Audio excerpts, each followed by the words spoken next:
Los contertulios analizan ahora la actualidad del país y el mundo. A Primera Hora, la tertulia del día. Un ejercicio de plena libertad de expresión con responsabilidad.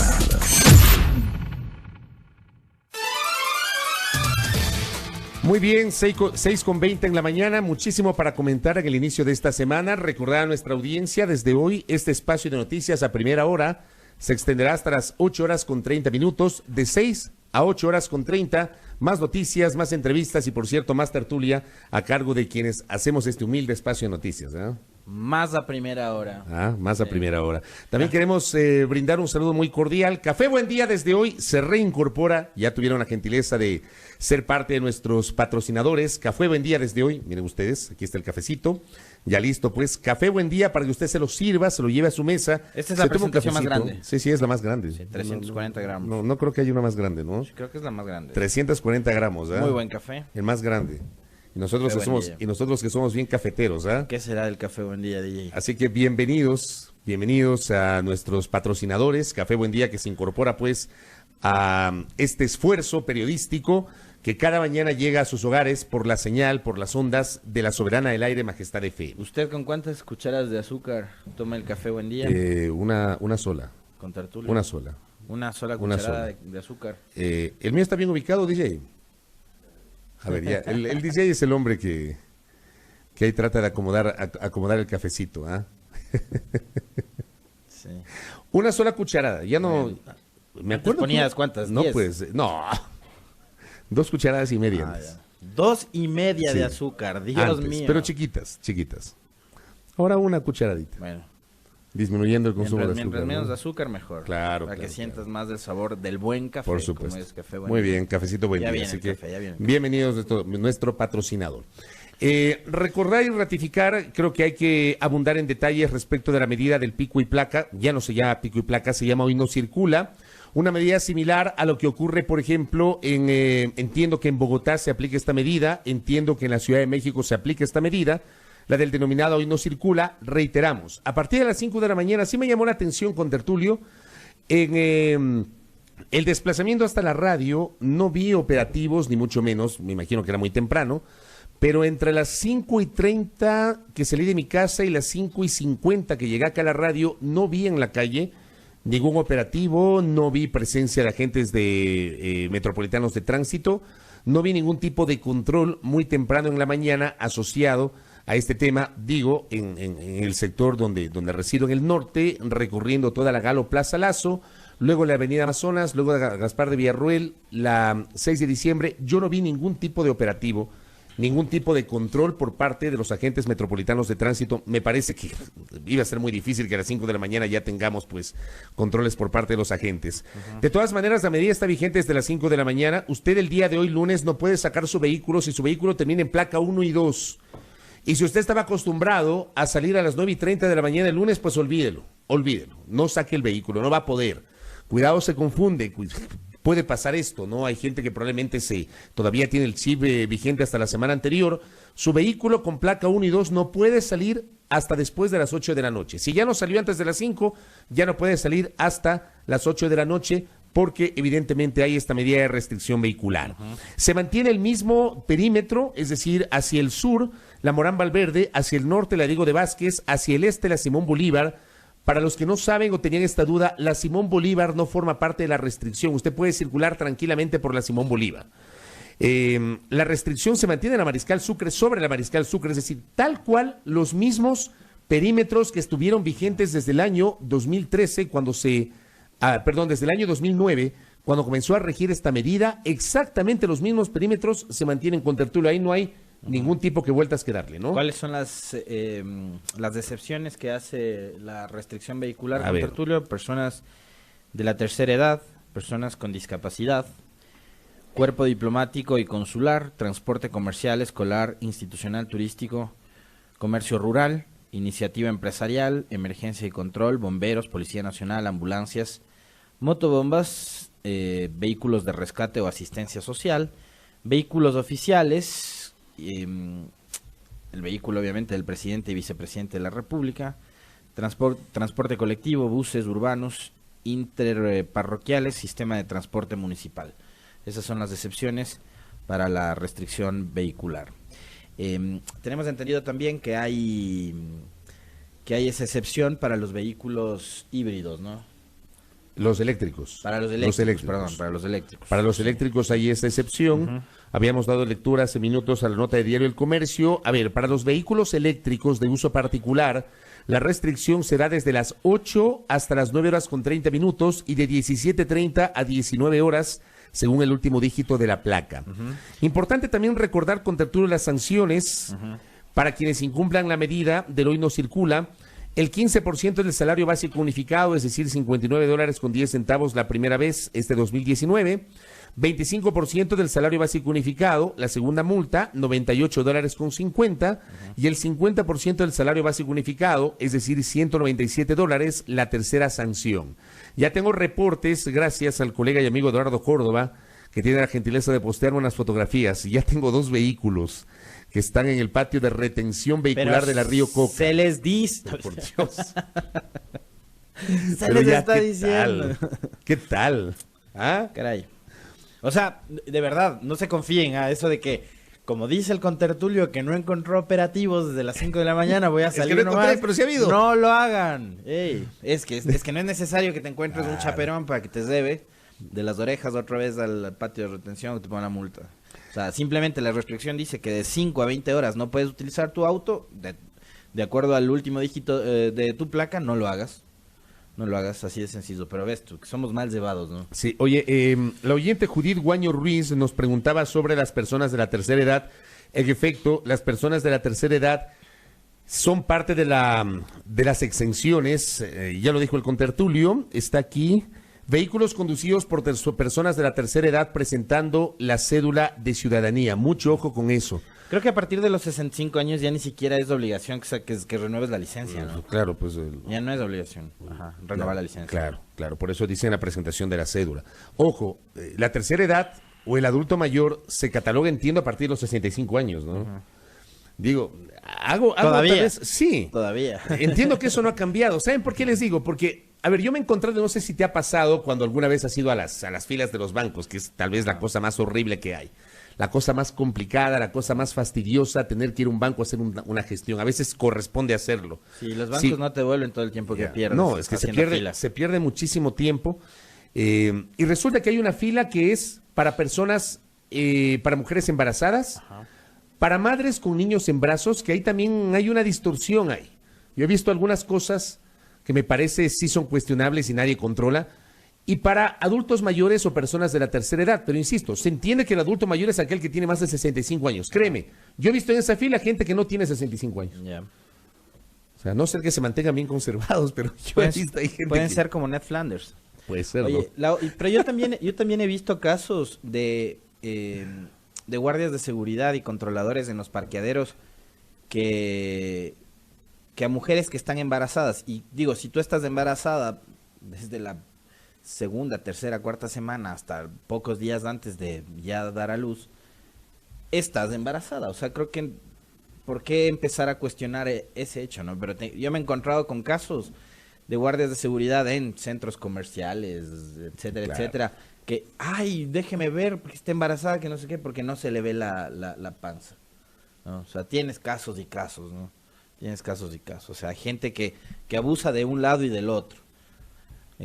Con respecto a eso, pero bueno, esa es la restricción. Como bien tú decías, ya no se llama pico y placa ahora, porque ya no estamos hablando de horas pico, sino de una jornada completa, ¿no? Desde 5 de la mañana hasta las 20 horas del hoy no circula, así de sencillo. Veamos si es que la evaluación que vaya haciendo el municipio y las autoridades de la Agencia Metropolitana de Tránsito permanentemente, tengo entendido que lo van a hacer, van a ir evaluando la aplicación de esta medida de restricción. Si lo óptimo será que sea temporal, como si se le ofreció en un principio, que dure 8 meses, mientras el municipio y las cuadrillas de Obras Quito trabajan en la repavimentación de la ciudad, o si la medida, viendo que ha sido lo suficientemente óptima, es necesario que permanezca en el tiempo. Veamos qué es lo que ocurre. Correcto. Déjeme citar rápidamente para ir cerrando este tema, reiterando desde el día de hoy, rige el hoy no circula. Ya la Agencia Metropolitana de Tránsito, y esto lo postea el periodista Olger Guerrero en su cuenta Twitter, tiene una primera evaluación de la primera hora y media de vigencia del Hoy No Circula. Automóviles, 7, una camioneta, una furgoneta, 4 motocicletas y un vehículo de carga. En total, 14 vehículos han infringido el Hoy No Circula desde las 5 de la mañana de este lunes 9 de septiembre que está vigente la medida. ¿En hora y media cuántos? 14 vehículos. Qué locos. Ya, 14 vehículos. Así somos. Así que póngale ojo, póngale ojo. Por ejemplo, ¿tú qué vas a hacer mañana? Yo que vos tienes que ir a ver. Tengo que pasarte recogiendo. Todavía me pregunta qué vas a hacer, me pone. No, ¿cómo vas a hacer? Dije, me toca pasarte recogiendo. Oye, vas a pasar, o sea, puede ser, si no, ahí voy a estamos, empezar, ahí estamos, otra vez a usar la bicicleta. Tranquilo, yo te recojo. Voy a desempolvar nuevamente mi bici. Tú me confirmas y yo te recojo. Tocará eso. Muy bien. Tengo que llevar a hacer mantenimiento porque me quedé sin freno de disco en la llanta trasera. Bueno, hasta que hagas el mantenimiento yo te recojo, tranquilo. Bueno, ahí tienen ustedes la información sobre este tema. A esta hora, según la información oficial de la Agencia Metropolitana de Tránsito, ya 14 vehículos motorizados han infringido el pico y placa y han sido sancionados por la autoridad. Recuerden, el pico y placa, que para costumbre. Hoy no circula. Hay que acostumbrarnos. El Hoy No Circula, vamos a ver si la medida es temporal o definitiva, habrá que ir evaluando, eso estará en manos de las autoridades, pero está vigente desde hoy, el Hoy No Circula, póngale mucho ojo a esta medida de restricción vehicular, no podrá sacar su vehículo desde las 5 de la mañana hasta las 8 de la noche, después de las 8 de la noche ya podrá circular con el vehículo, pero de 5 de la mañana a 8 de la noche no podrá sacar el automotor de acuerdo al último dígito de su placa. Eso se va a mantener igual, tanto las placas cuanto la zona de restricción establecidos durante el pico y placa que empezó a regir en el año 2009 y que hoy se ha reconfigurado con el denominado Hoy No Circula. Hago rápidamente una pausa, cumplo con compromisos publicitarios. Delicioso el café, buen día. Ya nos estamos tomando aquí con el contertulio. Buenísimo. Delicioso el café, buen día. Todos invitados a que pues compartan el café, buen día en el desayuno y obviamente con la sintonía de los contertulios aquí en A Primera Hora. Al volver, algunos temas de la gran agenda política nacional. 6 de la mañana con 32 minutos en A Primera Hora. No se despegue de nuestra sintonía.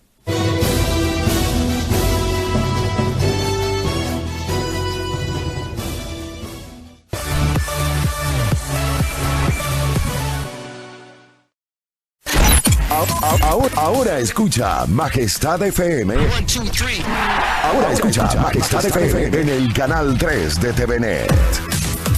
Majestad FM. Majestad FM. Con todos sus programas, locutores y DJs, están las 24 horas contigo en el canal 3 de TVNet. Majestad FM. La soberana del aire. Ahora en el canal 3 de TVNet.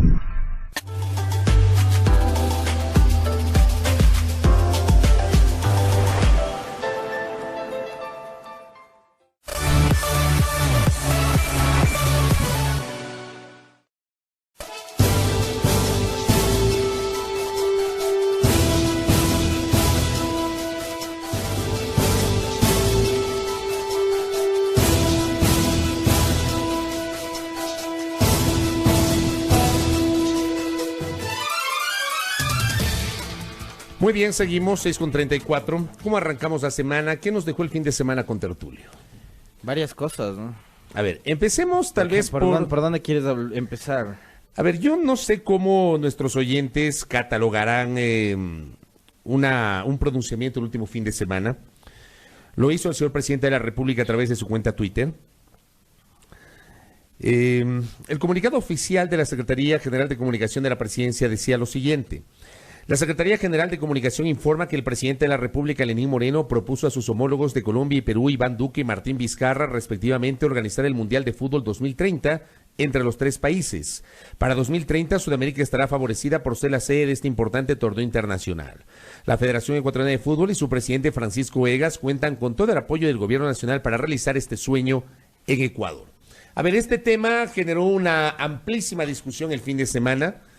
No sé si catalogarlo como una suerte de humo que se plantea, un globo de ensayo que se ha planteado este fin de semana. Obviamente en 2030 Lenín Moreno ya no será presidente, pero claro, la FIFA con muchos años de antelación dispone cuáles serán las sedes de la organización de las Copas del Mundo. Digo, a mí me encanta el fútbol, al contertulio le encanta el fútbol, nosotros somos amantes del fútbol. y eso es público. Quienes nos siguen todos los días saben que nos encanta el fútbol. Ayer vi una película argentina muy buena que se llama El fútbol o yo. Ah, mira, tú estaban dando en Adrián Suárez. Exacto, estaban dando en el cable ayer. Sí, muy bueno. Digo, a mí me encantaría observar, presenciar una Copa del Mundo. Me encantaría, de verdad. En lo personal me hubiese encantado ir a Brasil 2014. Pero te vas a ir a Qatar. Ya, no, imposible. ¿No te vas? Imposible. Ya, me encantaría. En el año 93, aquí en el Ecuador tuvimos un torneo internacional, tuvimos la Copa América de selecciones. Yo no sé cuánto le costó al Ecuador la organización de la Copa América, pero claro, la Copa América... En el año 93. La Copa América de Ecuador 93, en la que quedó campeón Argentina, subcampeón México, tercero Colombia, cuarto Ecuador. Aquí en territorio ecuatoriano.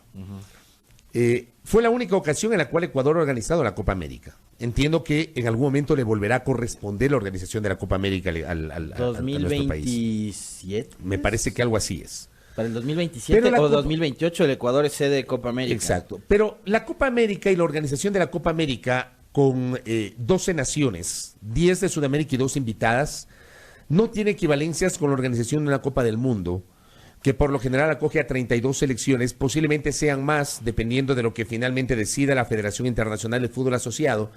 Pero ustedes no tienen idea lo que cuesta la organización de una Copa del Mundo. Para empezar. 2024 con Tertulia. Mira, estamos a 3 años. No sabía yo eso. De la Copa América. No tenía el torneo yo será organizado por Ecuador. No debido al orden de rotación de anfitriones de Conmebol. La última vez que Ecuador fue sede de la Copa América fue en 1993. La Copa América estaba originalmente programada para 2023, pero se trasladó al año siguiente para coincidir con la Eurocopa 2024. O sea, estamos a 3 años del próximo torneo continental. Y yo no sé si para esa Copa América estemos ya preparados. Yo, sinceramente, y esto no se trata de ser pesimista ni mucho menos, pero yo creo que hay que poner las cosas en su debido contexto. Y cito, por ejemplo, lo que escribió el último fin de semana un especialista en esta materia, un conocedor de esta materia, que además es una suerte de ciudadano del mundo, y me refiero a Esteban Ávila, colega periodista y director de la fraterna Radio La Redonda. Él posteaba este fin de semana, y lo hace con conocimiento de causa. ¿Cuánto costó la organización de los últimos mundiales? Brasil 2014, ¿saben cuánto costó? 13.600 millones de dólares. En cifras redondas, 14.000 millones de dólares. Rusia 2018. Cuesta organizar un mundial hoy en día. Rusia 2018, 11.600 millones de dólares. Canadá, Estados Unidos, Qatar 2022. 20.000 millones de dólares en Qatar, porque además, a diferencia de Brasil y de Rusia, que sí tenían infraestructura deportiva, pero que debieron adecuarla para la organización de la cita ecuménica, en Qatar no. Y Qatar tuvo casi que empezar de cero, construyendo todos esos megaestadios espectaculares que vamos a ver en el Mundial de 2022, que además no se va a jugar a mitad de año, entre junio y julio, sino en diciembre, justamente por una cuestión de las condiciones climáticas de ese país, de Qatar. Y en 2026, que será la ocasión en la cual tendremos a 3 países acogiendo una Copa del Mundo: Canadá, Estados Unidos y México. 20.000 millones de dólares. A México le costará su parte 6.000 millones de dólares. ¿Para cuántos partidos? 6.000 millones de dólares para tener 10 partidos. 10 partidos por sede. Por sede. Ajá. 10 partidos. ¿No? 10 partidos. 6.000 millones de dólares. Claro, uno se pone a reflexionar. 6.000 millones de dólares justifica semejante inversión cuando hay necesidades básicas y insatisfechas de muchísima más envergadura e importancia. Destinar semejante cantidad de dinero para la organización de una Copa del Mundo. Acuérdate lo que le dejó a Brasil. Una de las cosas que más se cuestionó durante el gobierno de Dilma, que fue el que organizó la Copa del Mundo en 2014, fue el sobreprecio en varias de las construcciones y obras que se destinaron para el desarrollo y organización del Mundial de ese año. Le apostaron muchísimo al tema fútbol, y mira tú cómo le fue a Brasil, ¿no? Claro, hay el recordado 1-7. Claro, contra Alemania. En semifinales. En un país donde hay muchísimas desigualdades e inequidades, donde hay muchísima pobreza, tú destinaste esos valores, ¿no?, para la organización de un mundial, más de 10.000 millones de dólares. Y ahí hay un tema adicional, porque, digo, sobre esto ya se empezó a especular y a decir cualquier cantidad de cosas durante el fin de semana. La FIFA no te pone un centavo para la organización del Mundial. Son los estados sedes los que tienen que invertir. Porque claro, porque ven, bueno, acuérdense lo que pasó acá con la organización de un Miss Universo.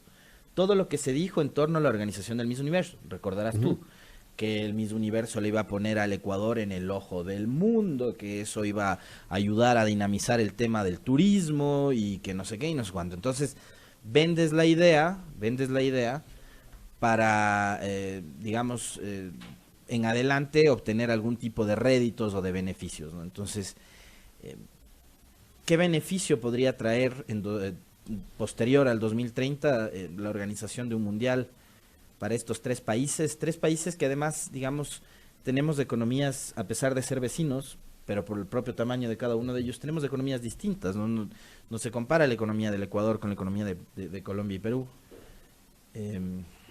Estamos obviamente en condiciones diferentes y aún así yo creería que Colombia y Perú tampoco estarían en condiciones de poder asumir este reto. Ahora, hay un tema adicional, ¿no? Me parece a mí que no es fortuito el mensaje del presidente Moreno. ¿Y por qué te digo esto? Porque a mí me parece legítimo que se pueda tener ese tipo de aspiraciones y demás. No es un tema de que uno se considera o se cataloga como mediocre, como alguna gente pretendió decirlo ayer en redes sociales o el fin de semana. Pero creo que sí hay que poner los pies en el suelo, ¿no? Cuando estamos hablando en este momento y estamos viviendo un régimen que permanentemente habla de la austeridad, cuando tú tienes un Estado que ha mandado a las casas y a la calle a tanta gente, dejándola en el desempleo, ¿cómo puede ese mismo Estado hoy decir que puede asumir el reto de organizar un mundial de fútbol? O sea, creo que sí hay a ratos como que poner sobre una balanza los anuncios, las cosas que se dicen.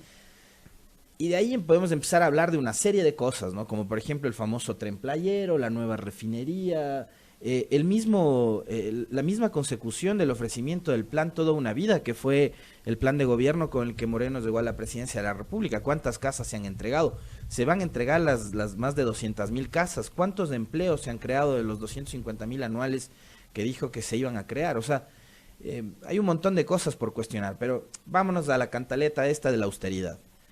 En un régimen que ha ocurrido lo que ha ocurrido, donde se ha reducido al máximo el tema del gasto, la inversión pública, hablar de que quieres refaccionar, remodelar, reconstruir o construir nuevos escenarios deportivos, ahora mismo cuando el presidente ha sido totalmente crítico, por ejemplo, de la construcción de los centros de alto rendimiento durante el gobierno anterior, me parece a mí que es un absurdo.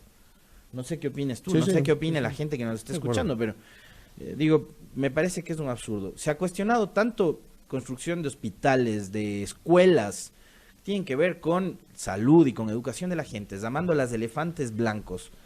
Digo, me parece a mí que remodelar un estadio de fútbol para acondicionarlo para un mundial en un país que tiene las necesidades del Ecuador, me parece que es una barbaridad. Ahora, digo, si mañana pasado esto es una inversión exclusivamente privada, vean, el sector privado con sus recursos pueden hacer lo que desee, puede hacer lo que desee.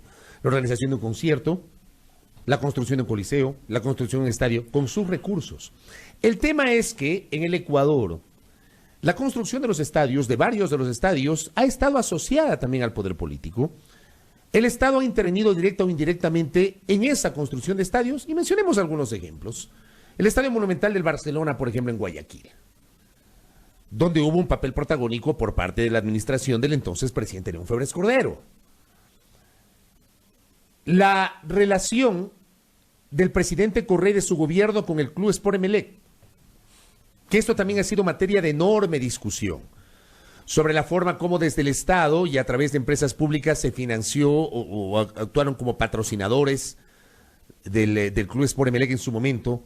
Y esto es innegable, o sea, no vamos a negar ni vamos a pretender tapar el sol con un dedo. PDVSA fue auspiciante durante un par de temporadas del Emelec, el Banco del Pacífico, la Corporación Nacional de Telecomunicaciones. O sea, son cosas que no se pueden tapar. El papel del alcalde metropolitano Mauricio Rodas en su momento de, por ejemplo, dotar al estadio Gonzalo Pozo Ripalda del Aucas de luminarias. Termina siendo ese estadio un bien de carácter privado, no es un bien de carácter público. Y resulta que la administración municipal anterior dotó de las luminarias del Estadio del Aucas. Y sobre esto no se dijo mayor cosa. No se dijo mayor cosa. O sea, el poder político siempre ha estado vinculado al ámbito del fútbol.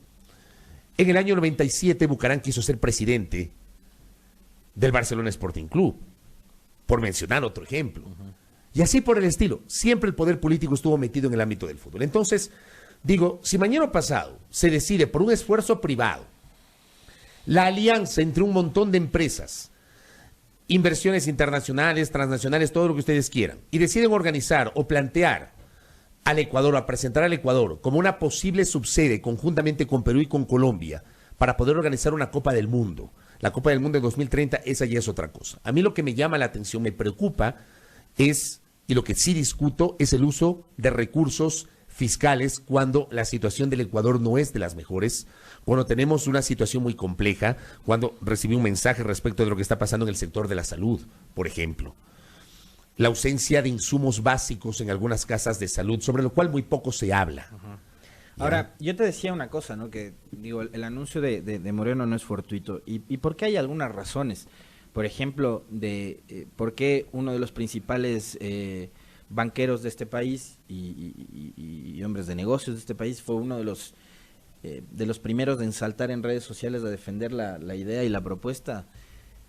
Digo, basta solo con saber cuál es uno de los bancos que hoy más está invirtiendo en el fútbol, y es el auspiciante de esta famosa Liga Pro, que veamos cómo termina, porque hay, digamos, toda una serie de críticas y de cuestionamientos al modelo del campeonato, porque van a ser 8 los equipos que clasifican a estos playoffs, y qué va a pasar con los otros 8 equipos que se quedan fuera del torneo, claro. Cómo van a hacer para pagar sueldos durante 3 meses a sus jugadores, 3 meses de inactividad y cosas por el estilo. Entonces inventaron este modelo de campeonato que es auspiciado por un banco. El presidente actual de la Federación Ecuatoriana de Fútbol es Francisco Egas, que creo que es su sobrino. Entonces creo que por ahí se pueden ir atando cabos. Dirigente de la Universidad Católica. De por qué, claro, hay gente que sí le interesaría que se desarrolle este tipo de torneos acá. Digo, podemos hasta conversarlo y debatirlo, ¿no? Pero de ahí creer que este país está en este momento en posibilidades de organizar un torneo de esa magnitud, destinando 6.000, 7.000 millones de dólares para repotenciación de infraestructura deportiva, me parece a mí que es una barbaridad. Sí, cuando tenemos tantas otras urgencias, me parece a mí que es una barbaridad. Para mí es una barbaridad, sinceramente, de verdad. O sea, yo como aficionado, me encantaría, pero claro, pero no vendamos humo. A mí sí me parece, con todo respeto, me parece una propuesta totalmente demagógica. Miren ustedes cómo hoy vamos a tener una Copa del Mundo organizada por 3 países del hemisferio norte. Cuando Estados Unidos ya organizó una Copa del Mundo, organizó una de las mejores copas del mundo desde el punto de vista organizativo, la de Estados Unidos 1994, cuando México ya organizó 2 mundiales. En 1970, campeón Brasil, y en 1986, campeón Argentina. O sea, estamos hablando de 2 países que ya tienen experiencia, pero que resulta que han debido asociarse para poder hacer más atractiva la posibilidad de la organización de una Copa del Mundo. También el colega Esteban Ávila había escrito y había tomado como referencia que hay un país africano, Marruecos. No es de los países pobres del África. Marruecos se ha gastado 13.000 millones de dólares para poder presentar de forma sucesiva su candidatura, y hasta el momento no le ha resultado. Marruecos no ha logrado el favor de la FIFA para que pueda organizar una Copa del Mundo. En el África, por primera vez, tuvimos una Copa del Mundo en el año 2010, organizada en Sudáfrica. Marruecos lo intenta, ha invertido cerca de 13.000 millones de dólares, que no es una cifra menor. No es una cifra menor. Es una cantidad inconmensurable de plata. En el caso del Ecuador, por ejemplo, 13.000 millones de dólares viene a ser el equivalente a la 3ª o a la 4ª parte del presupuesto general del Estado. Es decir, es una cantidad muy grande de dinero. Y Marruecos no lo ha logrado. Entonces sí me preocupa que recursos fiscales se puedan destinar para una empresa que probablemente no nos resulte. que puede ser que destinemos, que adecuemos, que tengamos todo el proyecto listo, que hay una gran inversión, y al final del día la FIFA finalmente no nos designe. No designa a Ecuador, a Colombia y a Perú en este propósito. También contarles que el Mundial de México, el Mundial del año 86, originalmente iba a ser organizado por Colombia. Originalmente. Y Colombia declinó la organización por la situación de violencia interna que vivía ese país y que vive ese país. Y ahora se recrudece el problema. Entonces yo digo, ¿Colombia estará en posibilidades de también de sumarse a esta idea? No sé. O sea, y creo que tanto eco no ha tenido tampoco la propuesta de Moreno que ni Duque ni Vizcarra se han pronunciado sobre el asunto. No se han pronunciado. No se han pronunciado. Entonces, vean, al final del día hay cosas más importantes, de verdad, hay cosas más importantes. Hay necesidades básicas insatisfechas que deben ser solucionadas. Lo que está pasando con el sector salud, por ejemplo, lo que está pasando con el sector de la seguridad social, el hecho de que estamos enfrentando una situación económica recesiva ahora mismo en el Ecuador.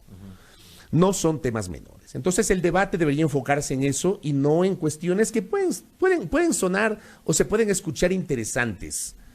Incluso no puede ilusionarse con eso, pero vamos, analicemos las cosas con mucha más cabeza fría, con muchísima más cabeza fría, porque al final del día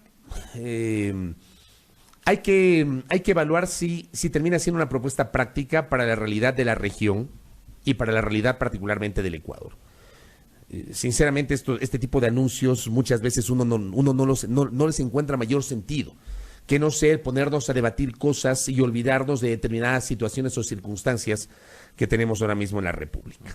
Eso nos dejó el fin de semana con Tertulia. Sí, y me parece a mí que, digamos, la ciudadanía también tiene todo el derecho, y nosotros como periodistas, de opinar, de hablar sobre este tema, porque, y poniéndolo, digamos, más o menos en una especie como de balanza, recordarás tú todo lo que se le cuestionó al gobierno anterior cuando, por ejemplo, decidió invertir y auspiciar el famoso lanzamiento del Pegaso, ¿no? Que finalmente era, digo yo, un tema de investigación científica, donde estaba relacionado, vinculado a un importantísimo establecimiento educativo de acá de la ciudad de Quito.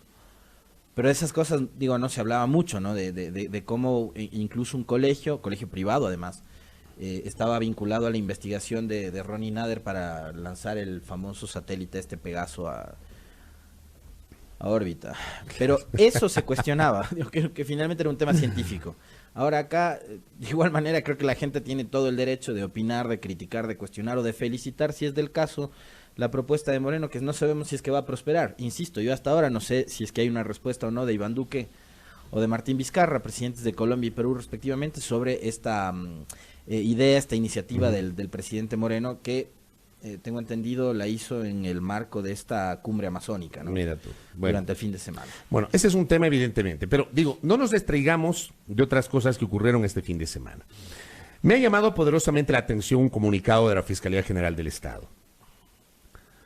Dice: la Fiscalía General del Estado informa que con el objetivo de recabar y preservar información por un presunto delito de fraude procesal y tras obtener la orden del juez de garantías penales, se ejecutó el allanamiento como acto urgente del domicilio de Fabián H., quien habría incorporado información engañosa en su hoja de vida para tratar de inducir al engaño a autoridades y a la ciudadanía. En 2017, la Corte Nacional de Justicia dispuso una investigación contra el ciudadano por este mismo delito. La Fiscalía General del Estado ratifica su compromiso por no permitir la impunidad en beneficio de todos los ecuatorianos. Perdón, y hago esta pregunta pública. La Fiscalía ordena el allanamiento a un domicilio porque supuestamente en la hoja de vida de una persona se incluyó información falsa. O sea, te hago esta pregunta con Tertulio, yo no sé si estoy equivocado. Probablemente es así. Digo, a mí sí me llama la atención. Que ejecuten un allanamiento porque supuestamente en una hoja de vida se incorporó información que no corresponde. Digo, así se debe investigar. O sea, parece un exceso, ¿no? ¿verdad? Es un exceso. Me parece. Entiendo que este señor Fabián H. es el perito que está vinculado al tema de Olavini, ¿no? De lo que entiendo. Pero es que es del caso de Olavi. Sí, pero por Dios. Por eso ya Amnistía Internacional ya emitió alertas también a propósito de lo sucedido con él. Así como lo hizo días antes pero con Olavini, en el caso del perito. Pero qué loco. Y hay otra cosa de locos el fin de semana. Hay otra cosa de locos. No sé si pudieron... Pero hay un segmento de la opinión pública que respalda esa postura tan rígida de la fiscalía, ¿no? De que allanemos todo por todos. Sí, pero no puedes allanar un domicilio por un supuesto... Porque supuestamente en una hoja de vida se incorporó información falsa. ¿Qué pruebas podrías encontrar sobre la falsificación? No sé, de verdad que yo a veces no... Hay cosas que no entiendo. Y otra cosa que tampoco podemos dejar pasar por alto es la relacionada con el giro que daría la teoría del móvil del asesinato del periodista Fausto Valdivieso. Eso me parece a mí que es un tema no menor. La semana pasada varios medios de comunicación escritos, y no sé si también en televisión se publicó algo, no lo sé. Yo lo he visto en televisión. No lo sé. No lo he visto. Pero bueno, Diario Expreso era la nota que compartimos, ¿no? Daba cuenta de una declaración del abogado de la familia de Valdivieso a que el móvil de ese crimen ocurrido en 2013, ¿con Tertulio? Me parece que sí. En 2013, hace 6 años, el móvil de ese asesinato sería pasional. ¿Cuántos, dime tú, cuántos opinadores, periodistas, políticos, actores de la vida pública de este país dijeron que el asesinato estaba relacionado, vinculado al anterior gobierno y directamente a Correa y a los supuestos malos manejos del canal incautado TC Televisión? Mira, rápidamente, ¿qué es lo que publicó Expreso durante la jornada del 5 de septiembre pasado? El caso Valdivieso tomaría un nuevo giro. Tras la ratificación de inocencia del quinto procesado por el asesinato del periodista Fausto Valdivieso Moscoso, las expectativas se centran ahora en la investigación que despliega la Fiscalía Décima de la Unidad de Garantías y Personas del Guayas, que daría un gran giro al caso. De los apuntes políticos, la trama pasaría a lo pasional. El próximo 20 de septiembre, el fiscal Edgar Escobar, quien investiga el caso, tiene previsto una audiencia de formulación de cargos en contra de un empresario quien tendría vinculación con el asesinato del periodista ocurrido el 11 de abril de 2013, cuando salía de la casa de su progenitora en la ciudadela de La Tarazana, en el norte de Guayaquil. Una nueva teoría que surge tras los indicios que han recabado los agentes de la DINASER en coordinación con la Fiscalía y que apuntaría a personas cercanas al comunicador. Si el 20 de septiembre se realiza la audiencia, se harán públicos los documentos que constan en la investigación previa y la ciudadanía va a saber cuánto, quiénes y por qué motivos mataron a Fausto. Es un giro de 180 grados. Es lo que nadie se imaginó y que ahora empieza a dar más luces. No tiene nada que ver con lo que inicialmente se dijo. Es una mezcla entre familiar y pasional, adelantó Julio César Cueva, abogado de la familia Valdivieso. El jurista considera que la anunciada apelación que se hizo a la decisión que tomó un tribunal penal del Guayas, déjame quitarle la publicidad aquí, ratificó la inocencia y dispuso la libertad de Juan Carlos Marín Londoño, de la nacionalidad colombiana, va a fracasar porque la investigación no se hizo como debió haberse hecho. El absuelto fue parte del primer proceso penal por el crimen, dentro del cual fueron absueltas otras 3 personas. El extranjero fue requerido a través de Interpol y en septiembre de 2018 fue extraditado al país. En febrero de 2019 se dio inicio a su juzgamiento, que culminó la noche del miércoles con su inocencia. Ahí está. Oye, yo recuerdo que incluso el propio presidente Moreno, en un conversatorio con radiodifusores de Guayaquil, incluyó el caso de Fausto Valdivieso como uno de los crímenes de Estado de los que tanto se le acusa a Correa y al gobierno anterior. El caso de Valdivieso se sentenció y se señaló culpables en titulares de prensa. Sí, en los medios. Que no se olviden esos detallitos, ¿no? En los medios, en las redes. Los defensores de las famosas libertades, esas irresponsabilidades, ¿no? De sentenciar a gente que nada tiene que ver con crímenes tan atroces como este. Resulta que ha sido crimen pasional. No. Dijeron que lo de Valdivieso era un tema político. Lo dice el abogado de su familia. Claro. Pero ¿cómo se aventuran aquí a decir cualquier cantidad de estupideces? Y todo lo relacionas con la política, ¿no? Claro. Hubo una legisladora también que dijo que era muy amiga, que ella es muy cercana a Fausto y que ella conoce todo. Veamos qué dicen ahora. Veamos si con la misma valentía, con los mismos arrestos que salieron a acusar con nombres y apellidos a quienes supuestamente habían perpetrado el crimen de Valdivieso, hoy reconocen el error. Estoy seguro que no lo van a hacer. No, no más. Pues el ego primero. Por Dios. El ego primero, la falta de autocrítica que hay aquí. Aquí ni los políticos ni los periodistas, en estos dos segmentos no hay autocrítica, no se admite que se cometieron errores, no se piden disculpas. Eso no va a pasar, no va a pasar. Debo decirles que en lo personal yo conocí a Fausto Valdivieso en el año 93, cuando todavía era, me parece, tenía un programa en Teleamazonas. En ese año conocí a Fausto, ya había salido de Coavisa y estaba en Teleamazonas. Lo conocí a Fausto. Hice amistad con él, no es que era de sus mejores amigos ni mucho menos, pero hice amistad con él y lo conocí. Obviamente me dolió mucho porque luego hicimos, digamos, fue más cercana la amistad y la relación cuando él ya estuvo en TC, sobre todo por la relación que había luego de que en el año 2008 incautaron los canales de los Isaías por parte del Estado ecuatoriano y Fausto lideraba el comité de empresa. Ajá. Hicimos una buena relación. Claro, a mí me apenó mucho lo que pasó en el 2013, el asesinato de Fausto. Pero yo no me podía atrever a decir abiertamente en redes que la muerte de Fausto fue producto de un crimen asociado a una situación de carácter político. Porque digo, algún día se debería entender, y creo que cuando digo eso estoy arando y estamos arando en el mar. Algún día se debería entender que los periodistas no somos ni jueces ni fiscales. Tampoco somos peritos, no somos agentes de criminalística. Somos apenas periodistas. Que la libertad de expresión tiene que tener un límite. ¿Y el límite cuál es? El límite es la responsabilidad ulterior, que eso no se entiende. O sea, yo no puedo decir abiertamente, si no tengo las evidencias, simplemente porque presumo o porque me cae mal alguna persona, no puedo afirmar con una certeza tal. En este caso, que se trató de un crimen político y no de un crimen vinculado a otro tipo de causas. 6 años después de ese crimen, resulta que estamos asistiendo a un momento en el cual, aparentemente, la muerte de Fausto no tuvo nada que ver con la política. El asesinato de Fausto no tuvo nada que ver con algún tipo de cuestión periodística, como también se dijo. Porque quiero recordar a la audiencia que Fausto, cuando fue asesinado, ya no pertenecía a TC Televisión, porque también ahí hubo una vinculación, ¿no? Que supuestamente Fausto sabía cosas a la interna de TC. Fausto ya no estaba en TC. Fausto ya había salido de TC, ya tenía tiempo que había dejado TC Televisión. Se pretendió vincular allí, digo porque es muy, muy fácil hablar y desprestigiar a la gente, a quienes entonces eran directivos de TC. Y lamentablemente no se habló con pruebas, no se habló con base en certezas, sino con base en presunciones asociadas a la animadversión y al odio. Yo como siempre he dicho, si es que alguna persona es responsable de algo, pues que se determine, que se pruebe y que pague. Sea quien sea, quien sea.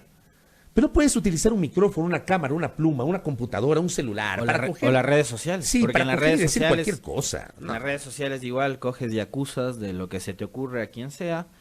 Y claro, después pasan estas cosas, ¿no? Que hay una investigación judicial que determina que hay un, como dice el propio abogado de la familia Valdivieso, un giro de 180 grados que apuntan que todo este tema y esta trama habla de un crimen pasional.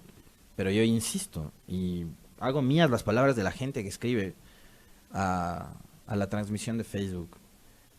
¿Será que alguno de estos cínicos que acusó sin pruebas, sin ruborizarse, admite que se equivocó? No. Admiten que se equivocó y ofrecen una disculpa? Tome asiento, muchas gracias y siga participando, señor. Eso no va a pasar, eso no va a pasar. Es obvio que nunca va a pasar porque el ego de los periodistas y de algunos políticos en este país es enorme.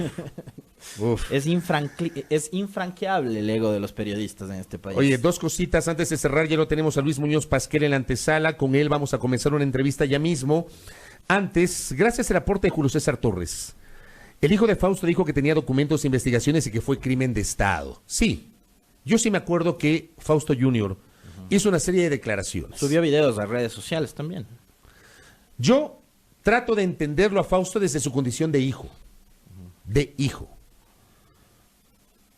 Trato de entenderle desde esa condición. Pero a ver, desde su condición de hijo no puedes, digamos, dejarte llevar claro, por las pasiones de la gente que está a tu alrededor. Porque sabes que en este momento, me parece a mí que la tortilla se puede virar y como bien nos envía en este momento Fabián Tapia, el caso Valdivieso, luego de alcanzar este giro que aparentemente va a ocurrir el 20 de septiembre, digamos, la tortilla se podría voltear porque ya José Serrano, ex ministro de Gobierno del Interior, anunció acciones penales porque sobre José Serrano se dijeron muchas cosas en su condición de ministro de Gobierno del Interior. Sí. La tortilla se podría virar y podría haber aquí o se podría configurar, digo, dependiendo del cristal a través del cual se mire esto, se podría incluso configurar una suerte de fraude procesal por lo que ha pasado. Es un tema bien complejo, pero sí, al final del día yo sí me quedo con el hecho de que otra vez un nuevo ejemplo de que las cosas muchas veces se juzgan en las cámaras, en los micrófonos de las radios, en las cámaras de los canales, en las computadoras de los periódicos y obviamente en los celulares o en las tablets para escribir en las redes sociales. Cualquier cosa se dice. Para reflexionar. Acá tenemos la declaración de Moreno, que es del 2 de abril, me parece, de 2019. ¿Quieres escucharla? Por favor. ¿Quieres? Dale. Dale rapidito. A ver, dame un segundo. Dele. 2 de abril de 2019. Ahí se puede incluir a lo mejor un acto de lesa humanidad, de llevar el conflicto al interior de un hospital, cuando podía haberse ido perfectamente a su casa o al palacio presidencial. Así armaron las tramas de Gamela, la trama de los de Luluncoto. Vuelvo a recalcar, la trama de Luluncoto, la trama de la muerte del paracaidista Zurita, la trama de la muerte de Quinto Pazmiño, la trama de la muerte de Valdivieso. Todos son tramas montadas. Ahí está. Más mesura. Los gobernantes tienen que tener mucha mesura en sus declaraciones. Esto que estamos diciendo hoy, lo dijimos en su momento, cuando Correa también salía con cualquier cosa. Los gobernantes tienen que tener mesura, tienen que tener inteligencia emocional y habilidad comunicacional. Inteligencia emocional para no dejarse llevar por la ola, porque al final del día es quien nos está gobernando. El gobernante tiene que tener esa inteligencia emocional, tiene que medir sus palabras. A Correa antes, hoy a Moreno, y en el futuro al gobernante que venga. Hay que ser muy juiciosos en las cosas que se dicen. Los gobernantes, los actores políticos, los periodistas. Hay que ser responsables porque Sí. siendo esos gobernantes, siendo esos autoridades, teniendo el nivel de trascendencia que tiene cada vez que hacen un anuncio, dan un discurso, emiten ciertos criterios, es distinto a la trascendencia que tiene lo que dice un ciudadano cualquiera, claro. Incluso un periodista común y corriente, a la trascendencia y el nivel de eco que puede generar lo que dice una autoridad. Yo por eso suscribo absolutamente tus palabras. Más mesura, ¿no? Sí. Más mesura, ya basta de sembrar tanto odio, de verdad. Sí, de verdad. Vamos a la pausa, al retornar no se despegue de nuestra sintonía. Estamos en señal abierta a través de las frecuencias de Majestad FM, estamos en Facebook Live, a través de la fanpage de A Primera Hora y de Majestad FM. Estamos en Twitter Live a través de la cuenta @primerahora_s y también nos pueden sintonizar a través de la renovada página web www.radiomajestad.com. Al retornar estaremos dialogando con el abogado Luis Muñoz Pasquel aquí en A Primera.